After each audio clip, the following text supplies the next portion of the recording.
आज का blouse cutting lecture में हम front part deep neck cutting करना समझेंगे। यह जो हमने बेसिक फ्रंट पार्ट कटिंग किया है उसी में से ही हमें डीप नेक कन्वर्ट करना है।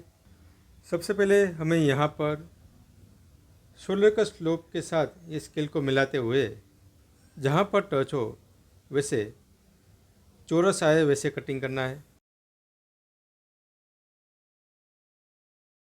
अब ये अपर चेस्ट का लाइन है, वैसे ही यहाँ पर हमें आर्म टू आर्म का लंबाई का यहाँ पर मार्किंग कर देना है।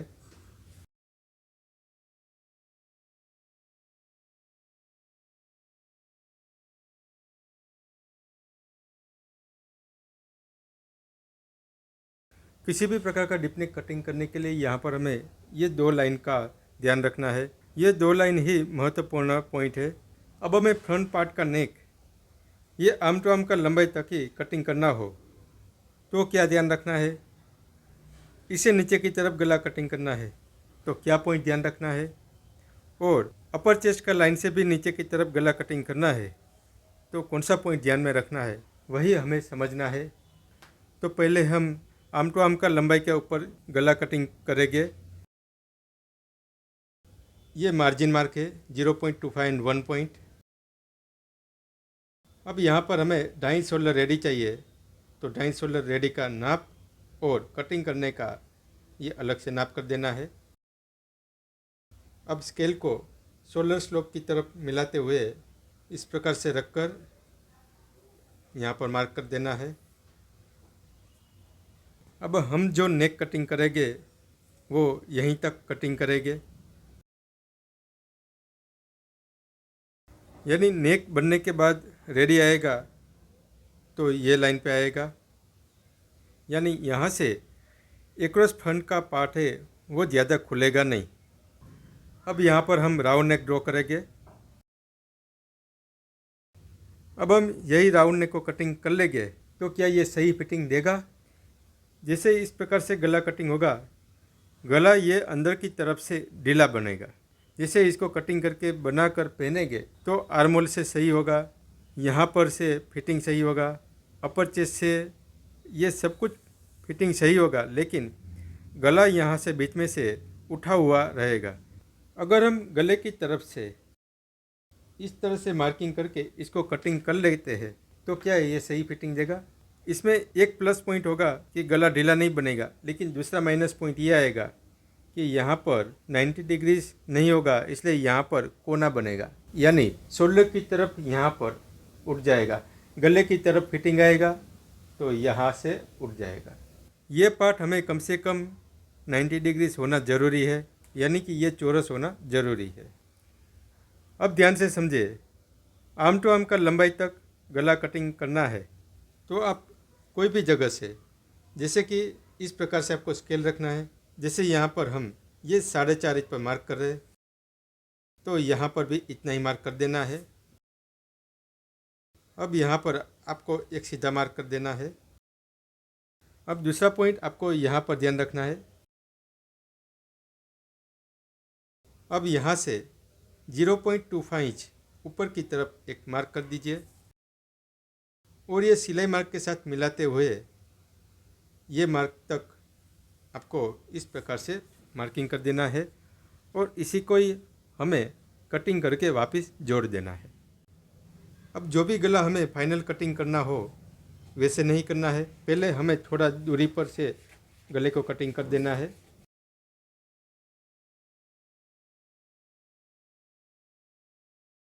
और ये अंदर की तरफ आपको मिला देना है। अब यहाँ पर आप ग्लू से चिपका दीजिए। अब देखें, इसका शोल्डर यहाँ से कम हो गया, आर्म राउंड का जो नाप है वो वहीं का वहीं रह जाता है, और यहाँ पर जो 90 डिग्री है वो वहीं का वहीं रहेगा। अब इसको हम फाइनल कटिंग कर लेते हैं। अब आपके मन में एक ये सवाल आएगा कि यहाँ से 0.25 इंच कम किया तो गला का जो नाप है वो कम नहीं हो जाएगा। बिल्कुल नहीं होगा। आपने जिस पोजीशन पे यहाँ पर कटिंग किया है तो ये गला पहनने के बाद वहीं रुकेगा, यहाँ का जो पार्ट ढीला हो रहा था वो यहाँ पर स्ट्रेच होके वापस ये फैल कर बैठ जाएगा। अब इस चीज़ के लिए आपको प्रैक्टिकल बनाना होगा, पहनना होगा या फिर पहनाना होगा, तभी आपको सही से जानकारी मिल पाएगी। अब आर्मोल की तरफ थोड़ा भी चेंजेस आता हो, जैसे यहाँ से कोना निकल रहा हो, तो उतना पार्ट हमें यहाँ से कटिंग कर लेना होता है।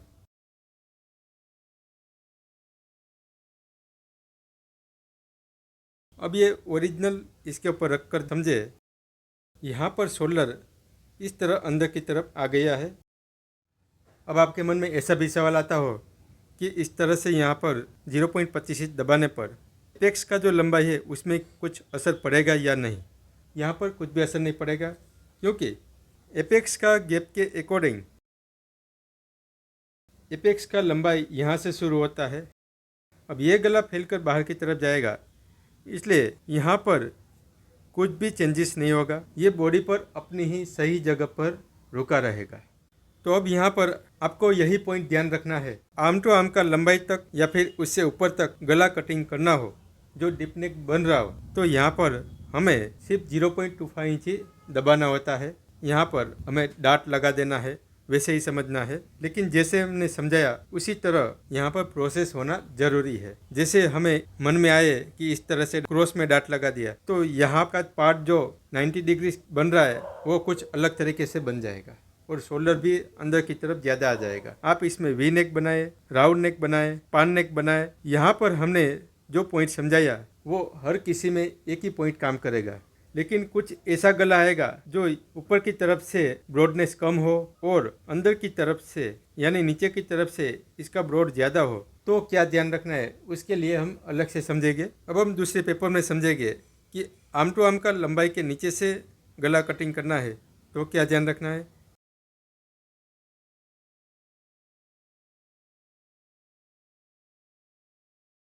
सबसे पहले यहाँ पर आपको ध्यान रखना है कि ये पार्ट 90 डिग्री बन जाए, वैसे आपको कटिंग कर लेना है। अब हम आर्म टू आर्म लंबाई के नीचे से 1 इंच नीचे मार्क करके यहाँ से गला कटिंग करेंगे। वैसे क्रॉस में देखने जाए तो ये 0.25 इंच का गला कटिंग हो रहा है। अब यहाँ पर 0.25 1 पॉइंट मार्जिन का मार्क, और आपको जितना शोल्डर रेडी चाहिए उतना यहाँ पर रेडी मार्क और कटिंग मार्क कर देना है।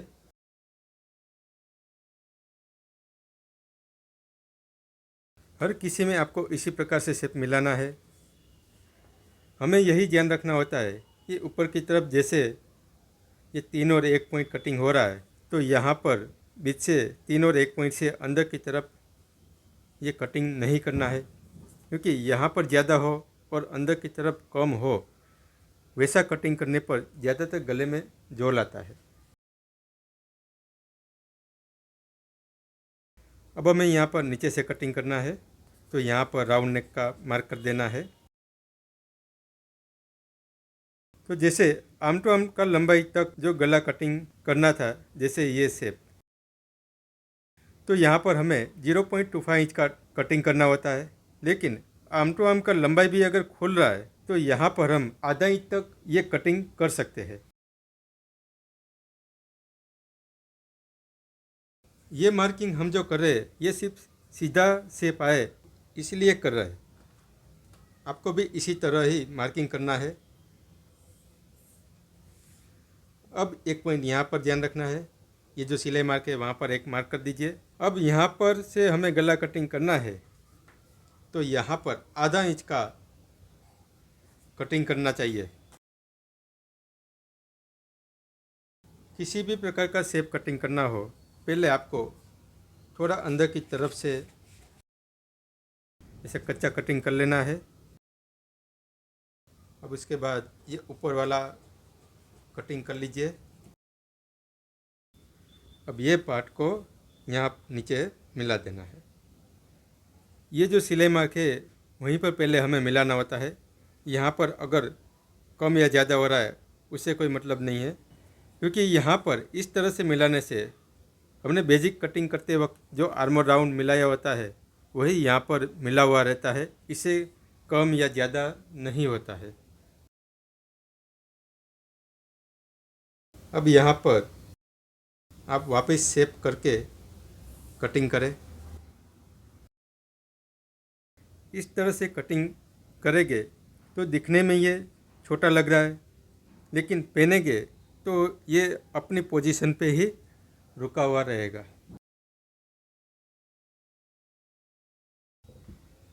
अब यहाँ आर्मोल की तरफ अगर कोना निकल रहा है तो उतना आपको कटिंग कर लेना है।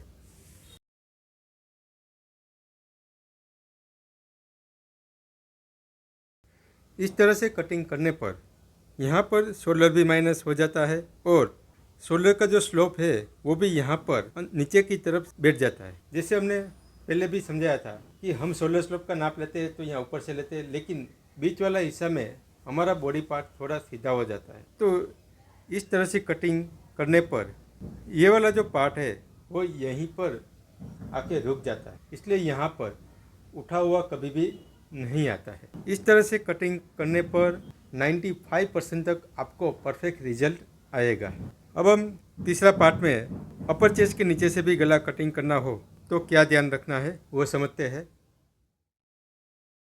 ये आर्म टू आर्म का लंबाई हर किसी में प्रैक्टिस के लिए आपको ये मार्क करना है।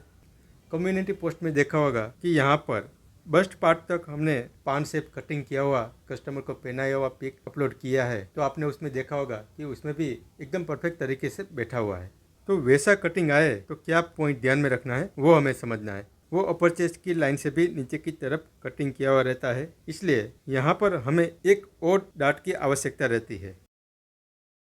जैसे यहाँ तक हम पान शेप बनाना चाहते हैं तो कैसे कटिंग करना है वो हमें समझना है। सबसे पहले यहाँ पर 90 डिग्री आए वैसे कटिंग करना है। अब यहाँ पर 0.25 1 पॉइंट मार्जिन मार्क करना है। वैसे हम यहाँ पर डेड शोल्डर रेडी रखेंगे। अब इसी तरह से यहाँ पर मार्क कर देना है। अब यहाँ पर हमें पान शेप बनाना है। अब यही गले को हम डायरेक्टली कटिंग कर लेंगे तो पहनने के बाद यहाँ बीच में से बहुत झोल आएगा, तो उसके लिए पहले यहाँ पर एक टक्स लगाकर इसको कटिंग करना है। अब यहीं पर आधा इंच का मार्क करना है। यहाँ शोल्डर का पार्ट जैसे कम होता जाता है, तो अगर आप यहाँ पर 0.25 इंच का कटिंग करेंगे तो भी चलेगा। अब यहाँ पर देखें अपर चेस्ट का लाइन खुल रहा है, इसलिए साफ बात है कि अपर चेस्ट पे यहाँ से फैलेगा। अगर आपने स्पेगेटी ब्लाउज बनाया हो तो आपको ध्यान होगा, जैसे यहाँ से हमें कटिंग करना है तो यहाँ पर भी हम एक स्पेशली टक्स लगाते हैं ताकि वो बॉडी पर सही तरह से बैठा रहे। ठीक वैसे ही वही प्रोसेस यहाँ पर हमें करना होता है। तो उसके लिए यहाँ पर आपको ये सर्कल की तरफ ध्यान रखना है। अब यहाँ पर कहीं पर भी इसको मार्क कर दीजिए। अब ये गला ज़्यादा ब्रॉड है, अपर चेस्ट की लाइन से खुला है, तो यहाँ पर हमें आधा इंच तक टक्स लेना है और इस प्रकार से ये बड़ा गला है तो यहाँ पर 2 टक्स लगता है। पहला टक्स ऊपर की ओर तो फर्जियत लगेगा ही लगेगा, लेकिन अपर चेस्ट का लाइन खुल रहा है तो यहाँ पर भी एक टक्स लगेगा। अब यहाँ पर इसको कटिंग करना है तो आपको पहले ये मेन टक्स को खोलना पड़ेगा।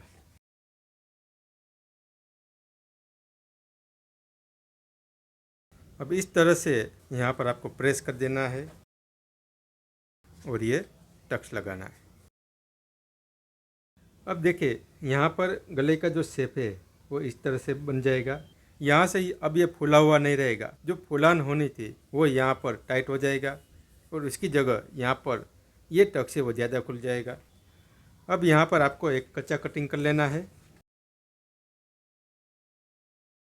अब यहाँ पर भी जो 0.25 मार्क किया है वही कटिंग करेंगे।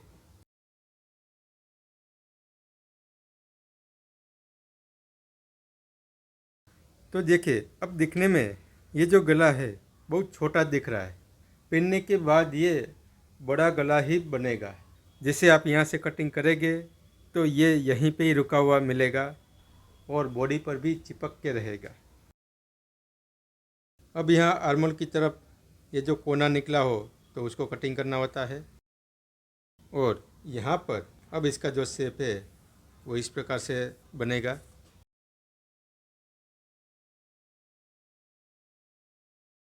अब यहाँ पर देखें, ओरिजिनल पार्ट के ऊपर इसको रखते समझते हैं तो इसका जो सोलर है वो काफ़ी अंदर तक आ चुका है। अगर हम पहले से ही सोलर को माइनस करके कटिंग करते हुए आपको बताते तो आपके मन में हर बार यही सवाल होता कि कितना गला डीप करे तो सोलर को यहाँ पर कितना रखना चाहिए, यहाँ पर गला ऊपर हो तो कितना सोलर कटिंग करना चाहिए।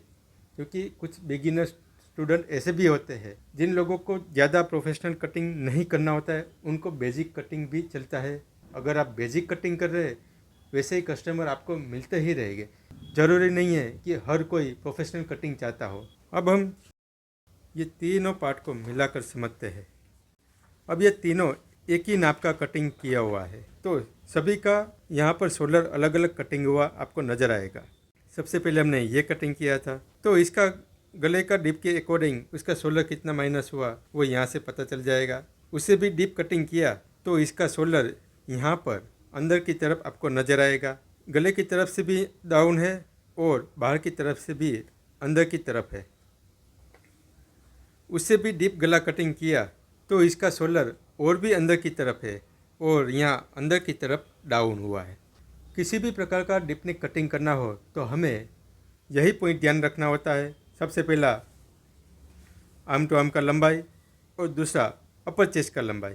हम जो कॉलर नेक ब्लाउज बनाते हैं उसमें तो ये माइनस करने की आवश्यकता नहीं रहती है क्योंकि उसका गला छोटा रहता है तो उसमें यहाँ पर फैलेगा नहीं।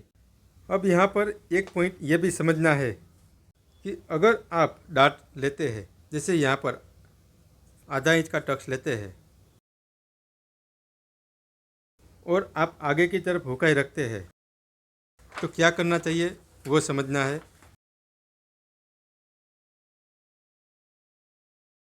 तो यहाँ की तरफ देखें तो ये जो पार्ट है वो यहाँ पर बाहर निकलता है। तो ये भी आप कटिंग करके बनाते हैं तो इसका फिटिंग भी बहुत अच्छा आता है। यहाँ से गला ढीला नहीं बनेगा और बॉडी पर चिपका हुआ रहेगा। इस तरह का प्रोसेस अगर आपको पीछे हुक लगाना है, आगे हुक नहीं लगाना है तो भी कर सकते हैं। उसमें आपको यहाँ पर सिलाई कर देना होता है और उसके ऊपर कपड़ा चिपका देंगे तो भी इसका फिटिंग अच्छा ही आएगा। अब यहाँ पर गला ढीला कैसे बनता है उसके लिए हम डमी पर कपड़ा लगाकर समझते हैं और उसके बाद ब्लाउज का फ्रंट पार्ट का डीप नेक यहाँ पर क्लियर हो जाएगा। फिर हम कस्टमर का बॉडी के नाप के अकॉर्डिंग फाइनल कटिंग करके आपको समझाएंगे, कस्टमर को पहनाएंगे। फाइनल रिजल्ट देखना है, समझना है। जब हम कहे तभी आपका खुद का या कस्टमर के नाप का कटिंग करके बनाकर ये मेथड को अप्लाई करना है।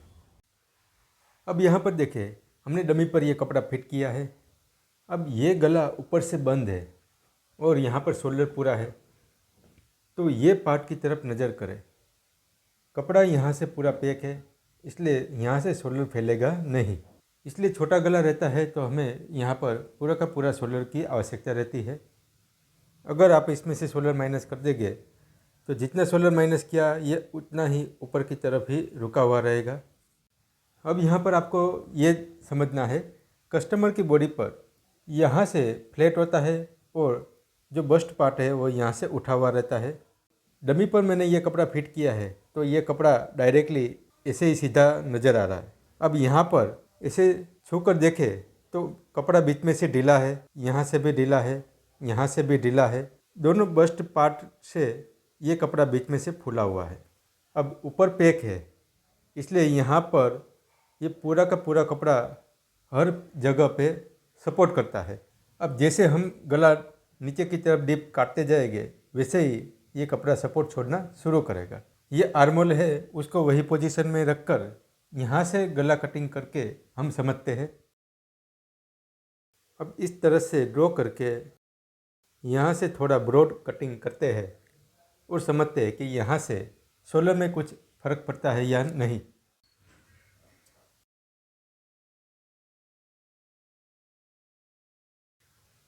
तो देखें यहाँ से ये ढीला हो रहा है। शोल्डर वहीं का वहीं है, लेकिन अब ये गला है वो बीच में से ढीला होना शुरू हो गया है। अगर ये गला टाइट चाहिए तो यहाँ से इसको फिटिंग करना होता है। अब इसको टाइट करना है तो क्या करना पड़ेगा ये समझते हैं। तो देखिए, अगर यहाँ बॉडी पे चिपका हुआ चाहिए तो अब ये शोल्डर ऊपर की तरफ भी चला जाएगा और यहाँ पर बाहर की तरफ से भी फैल जाएगा, तब जाके यहाँ पर टाइट बनता है। अगर इसी को ही जैसे हमने कटिंग में समझाया वैसे यहाँ पर 0.25 इंच का डाट दे दे तो ये गला भी यहीं पर बैठा रहेगा। आपको शोल्डर को माइनस करने की भी आवश्यकता नहीं रहेगी, ये अपने आप वही पोजीशन पर आ जाएगा। इसलिए हमने जो आपको समझाया, आर्म टू आर्म का लंबाई के ऊपर डीप नेक कटिंग करना हो तो यहाँ पर हमें सिर्फ 0.25 इंच ही माइनस करना होता है। अब इसको वही पोजीशन पे पिन लगा देते हैं। अब यहाँ पर पहले आर्म टू आर्म का जो लंबाई है उसका मार्क कर देते हैं ताकि आपको समझने में आसानी रहे। और ये नीचे अपर चेस्ट का लाइन है। अब हम यहाँ पर नीचे की तरफ डीप नेक कटिंग करेंगे।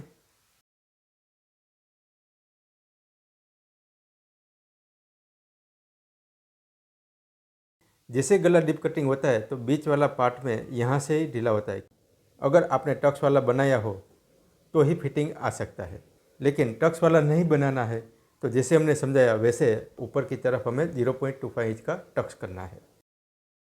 जैसे हम यहाँ पर 0.25 इंच का टक्स लगा देते हैं तो ये पूरा पार्ट यहाँ पर फिटिंग हो जाता है और शोल्डर भी यहीं पर आके रुक जाता है। अब हम आर्म टू आर्म का लंबाई है उसके नीचे से नेक को कटिंग करके समझते हैं।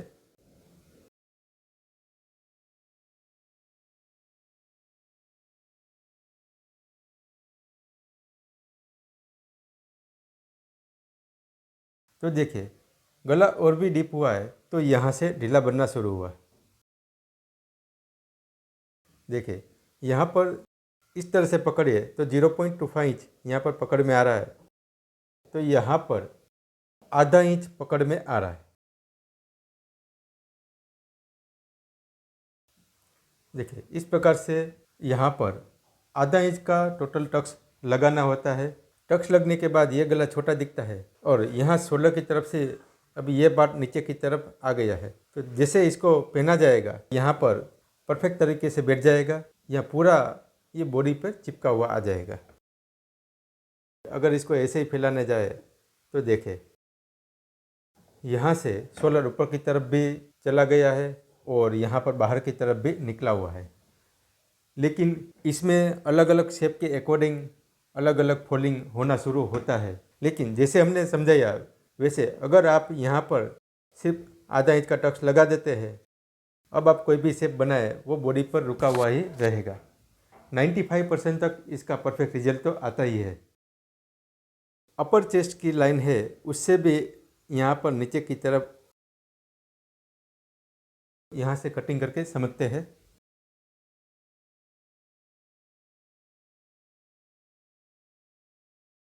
जितना गला नीचे की तरफ डीप कटिंग होता है वैसे यहाँ पर हमें एक डाट लगाने की आवश्यकता रहती है। जैसे यहाँ पर इस तरह हाथ में पकड़ते हैं तो टोटल आधा इंच हाथ में आता है। यहाँ पर छोटा पार्ट है तो यहाँ पर थोड़ा सा ही टोटल 0.25 इंच यहाँ पर टक्स लगाना होता है। अब ये दो टक्स लगने के बाद ये जो गला बनेगा वो बॉडी पर चिपके हुए रहेगा। अब यहाँ पर पिन निकाल कर समझते हैं। अगर यहाँ पर टक्स ना लगे और इस तरह से इसको फैला है तो देखिए, शोल्डर ऊपर की तरफ भी निकलता है और बाहर की तरफ भी निकलता है। जैसे ये बाहर जाता है तो यहाँ पर जोल आता है, तो यहाँ आर्मोल में भी इस तरह से वापस टक्स लगाना पड़ेगा। इसलिए आसान भाषा में जैसे हमने समझाया कि एक टक्स यहाँ पर लगा दीजिए और एक टक्स इधर लगा दीजिए तो ये पूरा का पूरा परफेक्ट तरीके से बैठ जाएगा। क्योंकि अपर चेस्ट का लाइन खुलेगा तो साफ बात है कि यहाँ से अपर चेस्ट का नाभि ढीला हो जाता है। देखिए, यहाँ से ये बाहर की तरफ निकल रहा है। अगर ये ढीला हुआ तो यहाँ पर क्रीज आना शुरू हो जाता है। इसलिए इसको सही जगह पर बिठाए रखने के लिए यहाँ पर टक्स लगाना पड़ता है, क्योंकि जो ढीला बाहर की तरफ जाएगा उससे अच्छा ये ढीला अंदर की तरफ कवर हो जाएगा। जिसे हमने डमी पर समझाया, वैसे कस्टमर की बॉडी पर भी इस प्रकार की प्रैक्टिस की जानी चाहिए, तब आपको परफेक्ट रिजल्ट पता चलता है। ज़रूरी नहीं है कि आपने यहाँ पर और यहाँ पर टक्स लगा दिया तो फिटिंग आ ही जाएगा। उसके बाद स्टिचिंग में भी हमें ध्यान रखना होता है, वो हम स्टिचिंग के वीडियो में समझेंगे। अब जैसे यहाँ पर कटिंग है, वैसे ही कटिंग इधर की तरफ करके समझते हैं।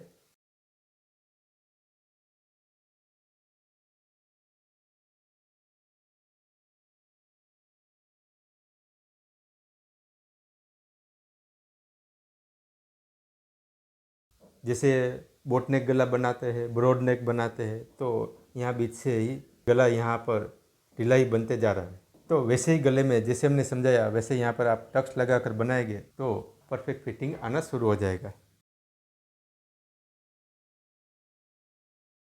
अब देखिए और भी ब्रॉड बनाया तो यहाँ से ढीला होना शुरू हो जाता है। अब यही शेप के अकॉर्डिंग कटिंग करके समझते हैं।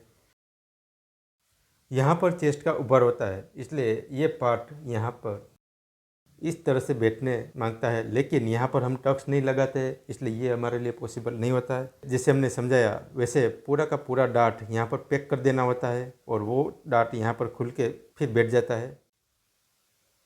अगर इस प्रकार से यहाँ पर टक्स लगाया तो इस पार्ट को भी यहाँ पर कटिंग किया जाता है। जैसे कुछ ब्लाउज इस प्रकार का शेप का कटिंग किया हुआ रहता है बीच से, उसका जो लुक है यहाँ बीच से अंदर की तरफ हो तो आपको समझ जाना चाहिए कि यहाँ पर बीच में डार्ट लगाया गया है। अगर इसको और भी डीप कटिंग किया गया तो उतना ही यहाँ पर ढीला बनता है। अभी तक हम जो जो महत्वपूर्ण पॉइंट है वही समझाने की कोशिश कर रहे हैं। जैसे हम समझा रहे हैं वैसे ही आपको प्रैक्टिस भी करते रहना है। हमने 36 साइज में समझाया, वैसे आपको 28 से 44 साइज का ड्राफ्टिंग है उसके नाप का भी प्रैक्टिस करते रहना है। अब हमारे मन में ये भी सवाल आएगा कि यहाँ पर हमने टक्स लगाया तो ठीक वैसे ये जो हमने छोटा गला कटिंग किया, अगर उसमें भी पहले से यहाँ पर टक्स लगा देंगे तो क्या हम इस तरह से कटिंग कर सकते हैं? तो इसके बारे में डिटेल में समझे।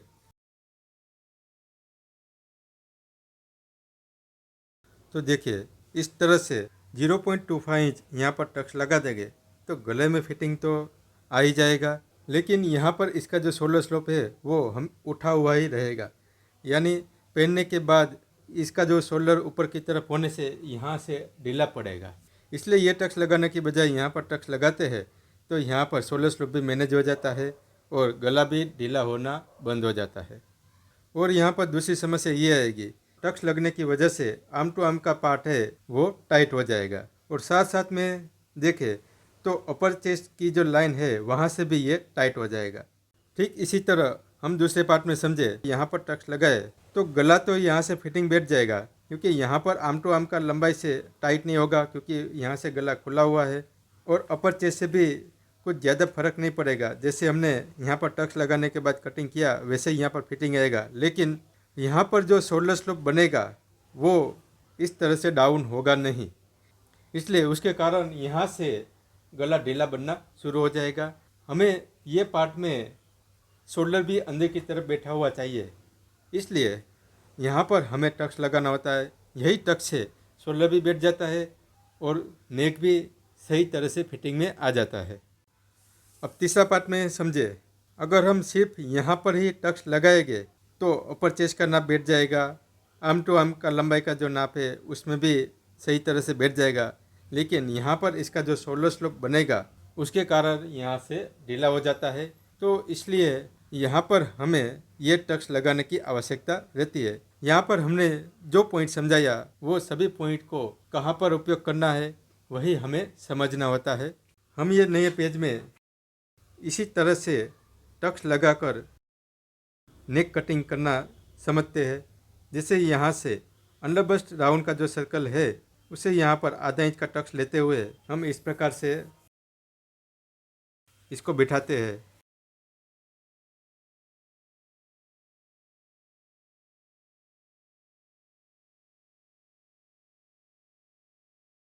अब इस तरह से टक्स लगाने पर आर्म टू आर्म का जो लंबाई है वो यहाँ पर टाइट हो जाएगा, क्योंकि यहाँ पर हम आधा इंच का टक्स लगाएंगे तो ऊपर की तरफ तो ये आधा इंच से भी ज़्यादा टक्स बन रहा है, तो ये यहाँ पर और भी फिटिंग हो जाएगा। अपर चेस्ट का लाइन है वहाँ तक अगर ये गला बन रहा है तो ही फिटिंग आ सकता है, क्योंकि यहाँ से आर्म टू आर्म का नाप खुल जाएगा। इसलिए अगर आपको छोटा गला बनाना है तो इसी तरह से आप टक्स लगाकर इसको बना सकते हैं। अब ये सबको अच्छी तरह से समझने के लिए आपको खुद को प्रैक्टिस करना है। जितना ज़्यादा प्रैक्टिस करेंगे उतना ही इसके बारे में आपको नॉलेज मिलता रहेगा। तो मिलते हैं हम नेक्स्ट लेक्चर में एक नए टॉपिक के साथ। धन्यवाद।